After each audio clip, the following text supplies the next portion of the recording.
দিনভর নাটক, বিধানসভায় বিরোধীদের তুমুল হই হট্টগোল। শেষ পর্যন্ত অবশ্য বিরোধী শূন্য বিধানসভাতেই আস্থা ভোট। সংখ্যাগরিষ্ঠতার প্রমাণ দিলেন মুখ্যমন্ত্রী পালানিস্বামী। বিরোধী পক্ষে ভোট পড়ল মাত্র 11টি।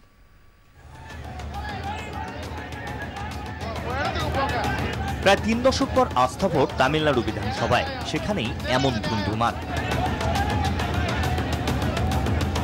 শুরুতেই গোপন ব্যালটে আস্থা ভোটের দাবি করেন বিরোধী ডিএমকে বিধায়করা, মানেননি স্পিকার। তারপরেই চরমে ওঠে পরিস্থিতি।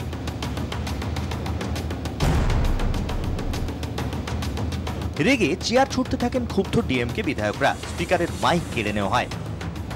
তার চেয়ারে গিয়ে বসে পড়েন ডিএমকের কুকু সেলভম। রীতিমতো ধাক্কাধাক্কি করা হয় স্পিকারকে। মার্শাল এসে স্পিকারকে বের করে নিয়ে যান। হট্টগোলে এক কর্মী অসুস্থ হয়ে পড়েন। বেলা 1টা পর্যন্ত সভা মুলতবি করে দেন স্পিকার। 1টায় অধিবেশন শুরু হলেও পরিস্থিতি বদল হয়নি। বিরোধীরা স্পিকারের শার্ট ছিঁড়ে দেয় বলে অভিযোগ। বিধানসভায় পুলিশ ডেকে ডিএমকে বিধায়কদের অধিবেশন কক্ষ থেকে বের করে দেন স্পিকার। বিধানসভা থেকে বেরিয়ে নালিশ জানাতে সোজা রাজভবনে চলে যান স্ট্যালিন। পাল্টা নিগ্রহের অভিযোগ তুলেছেন DMK working president MK Stalin.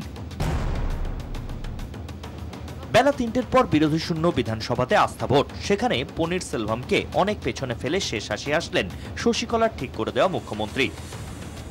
234টি আসনের বিধানসভায় সংখ্যাগরিষ্ঠতার জন্য পালানিস্বামীর প্রয়োজন ছিল 117টি ভোট।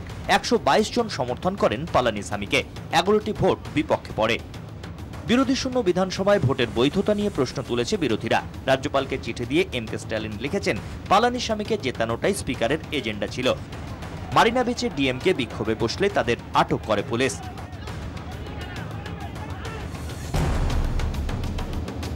ডিসেম্বরে ত্রিপুরা বিধানসভায় স্পিকারের ন্যায়দণ্ড নিয়ে ছুট লাগান বিরোধী বিধায়ক সুদীপ রায় বর্মন।